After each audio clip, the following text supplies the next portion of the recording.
It was reported as the utter outrage that it is. The Pentagon, in the midst of the partial government shutdown, refusing to pay funeral and other costs for families of several soldiers killed in Afghanistan. NBC's Andrea Mitchell broke the news on The Today Show.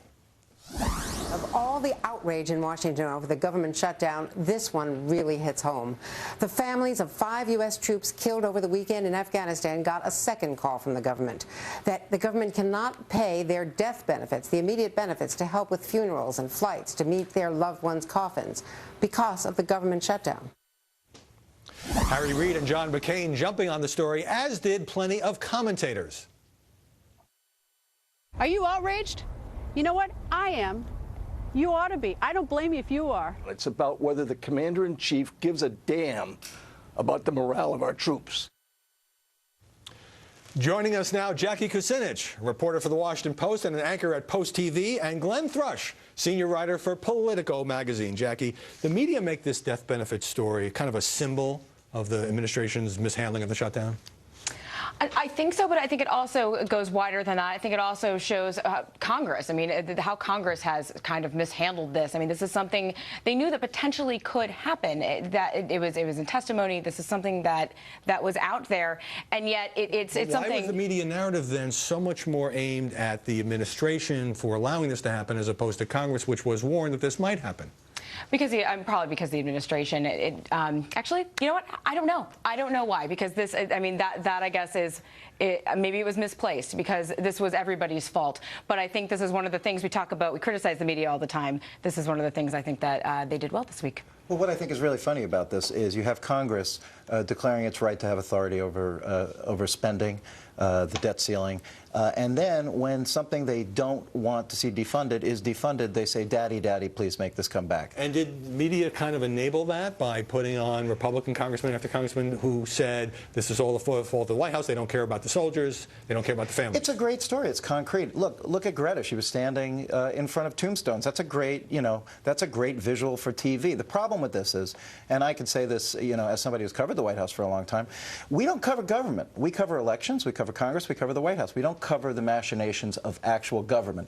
This is one of those rare instances, one of these rare stories where knowledge of the way government actually works is fundamental. And a lot of people in that press room don't have institutional knowledge about the way government works. Thank you for making that admission. And we cover government when something blows up into a political story. Now, this became a contentious issue in the White House briefing room. Here's spokesman Jay Carney going at it with a couple of journalists.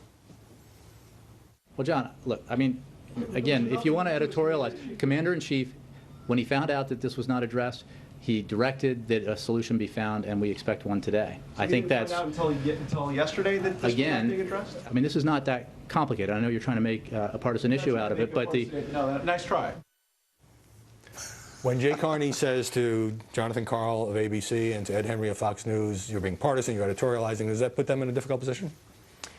I think that's an easy way to put it back on them, I don't think it really puts them in a tough position because I think if you've been a reporter in Washington long enough, someone has said that to you. So I don't think it makes the reporter look bad. Another view would be that television reporters who know something about performing in front of the cameras are trying to create confrontational moments with Carney that they can then put on the air. Oh, absolutely. We had that, and we also had that incident last week with Dana Bash of CNN. With Harry Reid getting into a tussle. Listen, but we are seeing an awful lot when the pressure goes on these politicians. We're seeing a lot of Earl Weaver here, a lot of picking fights with the umps. He's a famous baseball manager who was at the Baltimore Orioles. For those of you who don't follow baseball that closely, Jackie, talk just briefly about being a reporter, spending long hours on Capitol Hill, trying to find out what's going on with this shutdown/default threat. Is it frustrating? One of the things that struck me about this particular shutdown is we've covered this a couple times at this point, these financial back and forths between the chicken matches between the White House. Exactly. And one of the things that struck me about this one is how few people actually know what's going on and how there isn't really an end game yet. We were talking to lawmakers yesterday, and there were so many of them yesterday morning that were saying, well, we don't know what's going to happen next. So you're trying to get information, and they basically don't know. They don't know yet. Yeah. Wanted to touch on a report commissioned by the Committee to Protect Journalists. Len Downey, the former Washington Post editor, wrote this report about the Obama administration's efforts to control information, the leaked prosecutions that have sprung up in this administration, and was really striking. The eye-popping quote came from veteran New York Times correspondent David Sanger. This is the most closed, control-freak administration I've ever covered.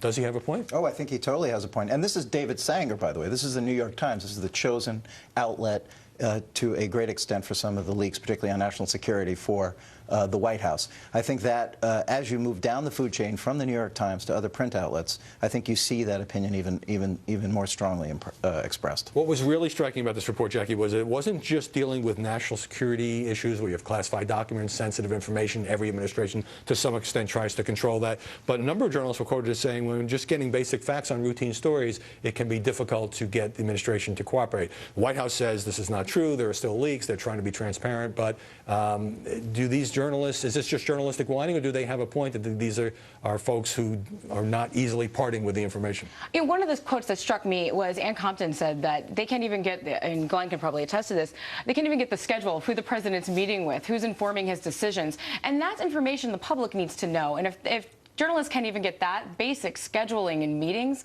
there's something wrong there. Glenn Thrush, Jackie Kucinich, thanks very much for stopping by this Sunday, sending us a tweet about the show during this hour at Howard Kurtz. As usual, we're going to read the best ones at the end of this program. The more personal side of Megyn Kelly is ahead, but after the break, the president having an off-the-record chat with Charles Krauthammer. He'll talk about that gathering for conservative pundits in just a moment.